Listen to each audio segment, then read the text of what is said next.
జై బోలో గణేష్ మహారాజుకి జై. ఈ భాద్రపద శుద్ధ చవితి నాడు వినాయక చవితి 50 మంది ప్రజలు కులమత భేదాలు లేకుండా అందరూ కూడా మనస్ఫూర్తిగా భక్తితో చేసుకునే ఈ వినాయక పూజ రోజున అందరూ కూడా ప్రత్యేకించి మట్టి విగ్రహాలని వాడాలి. ఇదంతా కారణం ఏంటంటే యూత్ మనకి పెద్దవాళ్ళు చిన్నవాళ్ళు కూడా చిన్నవాళ్ళు చెప్పిన మాట పెద్దవాళ్ళని వినాలి. వాళ్ళు కూడా మాకు ఎంకరేజ్ చేస్తున్నారు. చక్కగా మేము వాళ్ళ బాటలోనే మేమంతా కూడా మేము 10 మందికి చెప్పి స్థాయికి ఇంక ఇటు పైనుంచి కూడా మేము వాడవాడలా కూడా మట్టి వినాయకుని పెట్టాలని చెప్పాలని నిశ్చయించుకున్నాం. అందరూ కూడా యూత్ అందరూ కూడా 50 మంది ప్రజలు కూడా దీన్ని ఒక ఆదర్శంగా తీసుకుని ప్రతి వాళ్ళు కూడా మట్టి వినాయకుడిని కొలిచి ఆ స్వామివారి అనుగ్రహం పొందాలని కోరుకుంటున్నాను.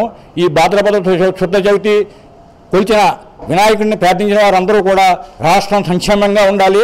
50 మంది ప్రజలు సుఖశాంతులతో ఉండాలి. జై హింద్. జై బోలో గణేష్ మహారాజ్కి.